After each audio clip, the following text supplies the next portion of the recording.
Gymnastics teaching video resource.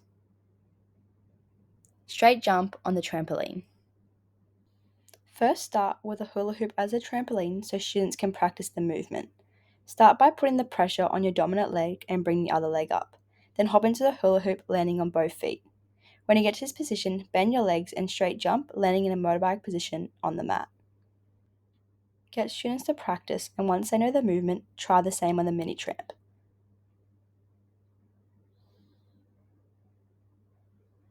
Once they are comfortable with this, they can add a run-up. Get students to practice from different distances away from the tramp, as the further back they jump, the higher they will go.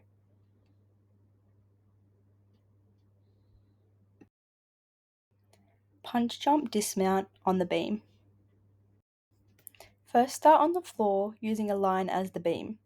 You want to walk on your tippy toes with your arms straight out to balance. You want to walk to your step away from the end of the beam, or if on a line, pick a spot.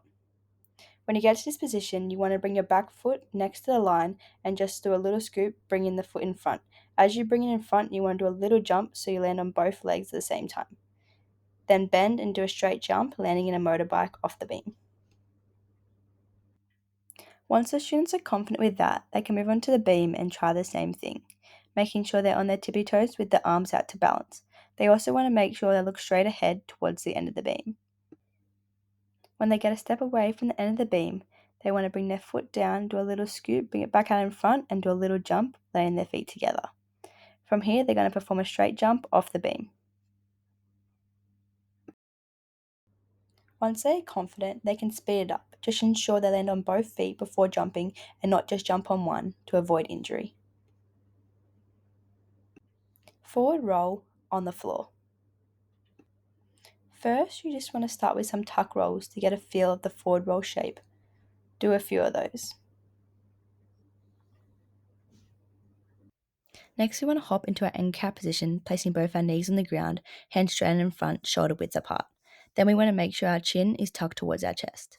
Now we want to practice a bunny hop, because that's what's going to give the momentum for our forward roll.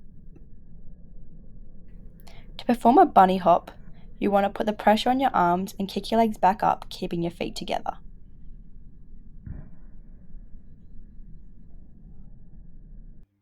Once the students are confident with those skills, they are ready to practice the forward roll. However, you want to make sure they start in the angry cat position with their neck tucked and keep their neck tucked throughout the roll.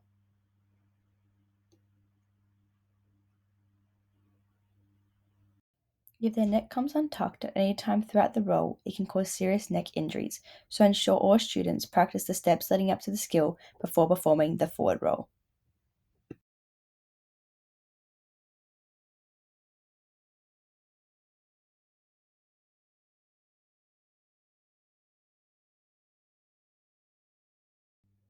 Handstand on the floor.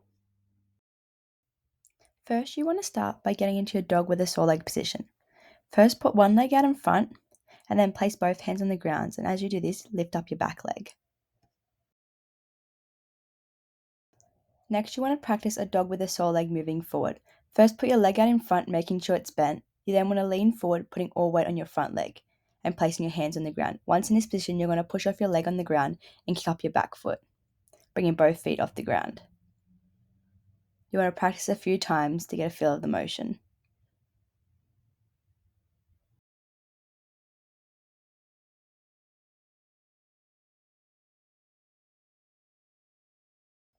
Next, you want to practice a half handstand on the same steps as a dog with a sore leg.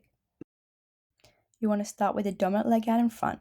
You then want to step forward, bending your leg. You then want to bring your body and your arms towards the ground. As you do this, you want to be putting all weight onto your front leg.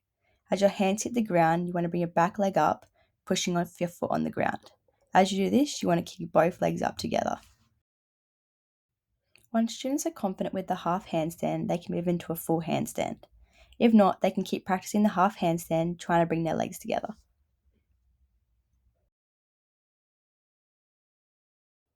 Get students to keep practicing and aim to get their legs as straight as possible.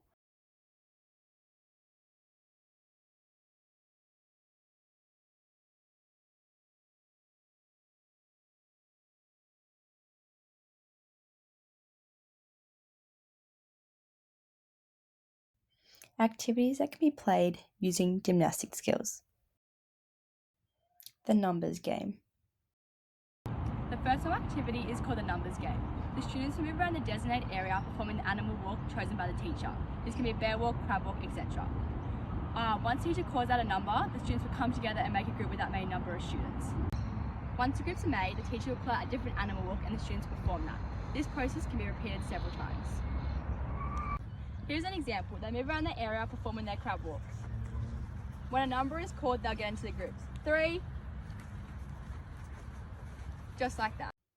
Cat and mouse. This game is called cat and mouse. Students will choose a partner and stand on either side of the line or just next to each other just like this. They'll then hop into the animal walk position. In this case, we're doing a bunny hop. This is the cat and this is the mouse. If I call out cat, they'll go this way, cat. And the aim is to try catch the cat. The same will happen in the other case. If I call mouse, they'll go that way, mouse. So the aim is to tag the other player just like that. This game can be repeated several times and the animal walk changed throughout. If it's too easy to catch the other player, move them further apart to start, and if it's too hard, start them closer together. Stuck in the mud. This walk game is called Stuck in the Mud. The students move around the designated area performing the animal walk of the teacher's choice. In this case, we're going to do crab walks. Depending on the group size will depend how many people you have in. This can range from 1 to 4 people. Their job is to tag the rest of the people in the group. However, they will also be performing the same animal walk. In this case, the girl in the black is in, trying to tag the girl in the green. Just like this. They perform their crab walks around. Once she is tagged, she'll hop into her shape, just like this, performing an L sit. To get your player back in the game, you must go tag their hand, just like this. Once they are tagged, they can return to their crab position and they're back in the game. Although it was shown with only 3 players, Stuck in the Mud is a full class game. The teacher can change the animal walk or shape throughout the game to make it more interesting and to test the students' knowledge.